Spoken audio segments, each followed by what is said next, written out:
നമ്മൾ പലപ്പോഴും ഈ ഡിറ്റക്റ്റ് ചെയ്യാൻ പറ്റാത്ത ഒരുപാട് കേസുകൾ നമ്മളെ നോക്കി കൊഞ്ഞനം കുത്തും. പലപ്പോഴും നമ്മളതിനകത്ത് പലപ്പോഴും ഈ കഥകളിൽ കാണുന്നൊരു പ്രത്യേകത, ഞാൻ പല ഈ അന്വേഷണങ്ങളെ അടിസ്ഥാനപ്പെടുത്തിയുള്ള സിനിമകൾ കണ്ടിട്ടുണ്ട്. അപ്പോൾ പലപ്പോഴും അതിനകത്ത് എനിക്കുണ്ടായിട്ടൊരു വിഷമം എന്ന് പറഞ്ഞു കഴിഞ്ഞാൽ, ഒരു പോലീസ് ഉദ്യോഗസ്ഥൻ്റെ യഥാർത്ഥ ജീവിതം എങ്ങനെയാണെന്ന് അതിനകത്ത് ഒരിക്കലും പ്രതിഫലിക്കാറില്ല. അതിൻ്റെ കാരണം എന്താണെന്ന് വെച്ച് കഴിഞ്ഞാൽ, ഈ സിനിമ മുഴുവൻ ഈ പ്ലോട്ടും ഈ കേസും മാത്രമാണ് ഈ ഉദ്യോഗസ്ഥൻ ചെയ്യുന്ന പണി. രാവിലെ എഴുന്നേറ്റാൽ രാത്രി വരെ അദ്ദേഹം ഈ കേസിനെ കുറിച്ച് ചിന്തിക്കുന്നു, അന്വേഷിക്കുന്നു. അദ്ദേഹത്തിന് കുറച്ച് സംഘാംഗങ്ങളുണ്ടാവും, അവർ പോയിട്ട് ഇത് മാത്രം ചെയ്തുകൊണ്ടിരിക്കുകയാണ്.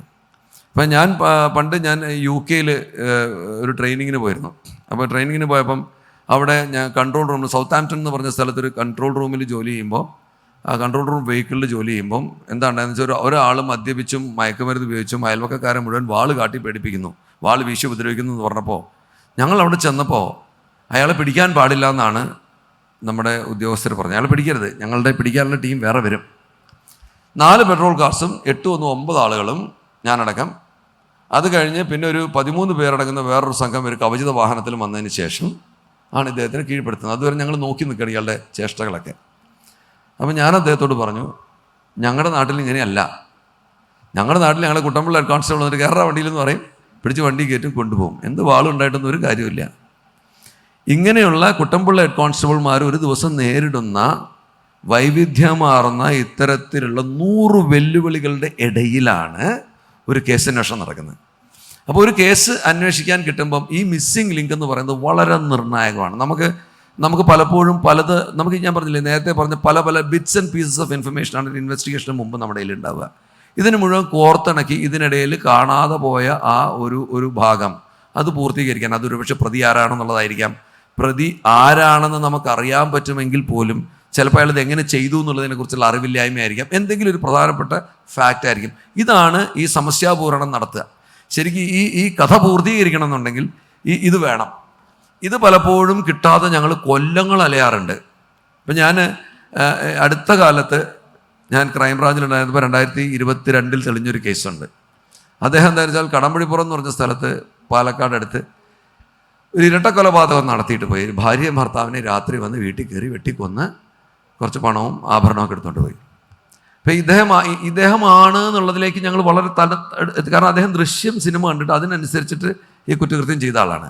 അപ്പോൾ അദ്ദേഹം എന്ത് ചെയ്തെന്ന് വെച്ച് കഴിഞ്ഞാൽ, ഈ കൊലപാതകം നടക്കാൻ പോകുന്നതിൻ്റെ തലേന്ന് അദ്ദേഹം അവിടുന്ന് ഞാൻ ഒരു ബസ്സിൽ കയറിയിട്ട് ഇതുവരെ കണ്ട് പരിചയം പോലും നടിക്കാത്ത ചില ആൾക്കാർക്ക് ബസ്സിൽ ടിക്കറ്റ് എടുത്തു കൊടുക്കുന്നു. എന്നിട്ട് പറയുന്നു, ഞാൻ ഒലവക്കോടേക്കാണ്, നിങ്ങളെങ്ങോട്ടാ എന്ന് എല്ലാവരോടും വെറുതെ ചോദിക്കുന്നു. സാധാരണ ആരോടും സംസാരിക്കാത്തൊരു വ്യക്തി. എന്നിട്ട് ഇറങ്ങാറാകുമ്പോൾ അയാൾ കണ്ടക്ടറോട് പറയുന്നത്, അത്യാവശ്യമായിട്ട് എനിക്ക് മദ്രാസിൽ ചെന്നൈ പോയിട്ട് കാര്യമുണ്ട്, അതിനാ പോയിരിക്കുന്നത് എന്നൊക്കെ പറയുന്നു. ഇങ്ങനെയൊക്കെ പറഞ്ഞതിന് ശേഷം അദ്ദേഹം എന്ത് ചെയ്യുന്നു, ചെന്നൈ പോവാണെന്നും പറഞ്ഞ് ട്രെയിൻ കയറിയിട്ട് കുറച്ച് കഴിഞ്ഞ് തിരിച്ചു വന്ന് രാത്രി കൊലപാതകം നടത്തി ഫോൺ ഓഫ് ചെയ്ത് വെച്ചിട്ട് ഫോൺ ഒരു ലോറിയുടെ മണ്ടയ്ക്ക് എറിയുന്നു. ദൃശ്യം സിനിമയാണ്. ഇതെല്ലാം കഴിഞ്ഞ് അവസാനം ഇതെല്ലാം കഴിഞ്ഞ് എത്തുമ്പോഴും ഞങ്ങൾക്ക് വരുന്നൊരു മിസ്സിംഗ് ലിങ്ക് അവിടെ വന്നതെന്ന് വെച്ചാൽ, ഞങ്ങൾക്ക് ഈ സ്പോട്ടിൽ നിന്ന് ഒരു 9 ഫിംഗർ പ്രിൻ്റ് കിട്ടി. ഇത് മാച്ച് ആവുന്നില്ല. ഇയാളുടെ ഫിംഗർ പ്രിൻ്റ് എത്ര നോക്കിയിട്ടും ഇതുമായിട്ട് തുലനം ചെയ്യുമ്പോൾ ഇത് റിഡ്ജസ് തമ്മിൽ ബന്ധമില്ല. വിഷമിച്ചു. ഇയാളാണെന്ന് നമുക്ക് 100% ഉറപ്പായി. പക്ഷേ ഞങ്ങൾക്ക് തെളിയിക്കാൻ പറ്റില്ല. ഇത് ഈ പറഞ്ഞാണ് ഈ മിസ്സിംഗ് ലിങ്ക് എന്ന് പറയുന്നത്. ഇവിടെ പലപ്പോഴും ഈ മിസ്സിംഗ് ലിങ്ക് എങ്ങനെ അവസാനം തെളിഞ്ഞെന്നൊരിക്കൽ അത് വളരെ രസകരമായൊരു കഥയാണ്. അതായത് കോവിഡ് വന്നു. അപ്പോൾ ഇദ്ദേഹത്തിന് ചെന്നൈയിലെ ചായക്കട നടത്തുന്ന ജോലിയാണ്. ചായക്കട നടത്തുമ്പോൾ നിരന്തരമായിട്ട് ചൂടുവെള്ളത്തിൽ പാത്രം കഴുകുന്ന ജോലി ആയതുകൊണ്ട് ഇദ്ദേഹത്തിൻ്റെ റിഡ്ജസ് ഒക്കെ മാഞ്ഞുപോയി, തേഞ്ഞുപോയി. വിരലടയാളത്തിനുള്ള ഈ ഉയർന്നു നിൽക്കേണ്ട എന്താ പറയുക, നിമ്നോന്നതങ്ങൾ ശരിക്കും വ്യക്തമാവാത്ത രീതിയിലായിപ്പോയി അദ്ദേഹത്തിൻ്റെ വിരലുകൾ. കോവിഡ് വന്നു. 1.5 കൊല്ലക്കാലം ഇദ്ദേഹത്തിൻ്റെ കട അടച്ചു കിടന്നു. അപ്പോൾ എനിക്ക് തോന്നി, ഒന്നും കൂടെ നോക്കിയാൽ, ഇതൊന്നും കണക്കാക്കിയിട്ടല്ല, ഒന്നും കൂടെ നോക്കാമെന്ന് വെറുതെ തോന്നിയതാ. ഞാൻ കണക്കാക്കിയിട്ടില്ല ഈ കോവിഡ് കാരണം ഇദ്ദേഹത്തിൻ്റെ റിഡ്ജസ് തെളിഞ്ഞു കാണും എന്നൊന്നും ഞാൻ വിചാരിച്ചിട്ടില്ല. ഒന്നുകൂടി നോക്കാം. ഇപ്പോൾ സംശയമുള്ള 3 പേരുണ്ട്. ആ 3 പേരുടെ നോക്കി ഇദ്ദേഹത്തിൻ്റെ അപ്പം തെളിഞ്ഞു. ഇതിന് നിങ്ങളിനി ദൈവവിശ്വാസിയാണെങ്കിലും അല്ലെങ്കിലും ഞാൻ പറയും ദൈവത്തിൻ്റെ അദൃശ്യകരങ്ങൾ എന്ന് പറയും. ഇത് കഴിഞ്ഞപ്പോൾ ഈ മാച്ചായി ഇത് തെളിഞ്ഞു. ബാക്കിയുള്ള കഥയൊക്കെ നമുക്കറിയാം. ഈ ഒരു മിസ്സിംഗ് ലിങ്കിന് വേണ്ടി ചിലപ്പോൾ നമ്മൾ കൊല്ലങ്ങൾ കാത്തിരിക്കേണ്ടി വരും.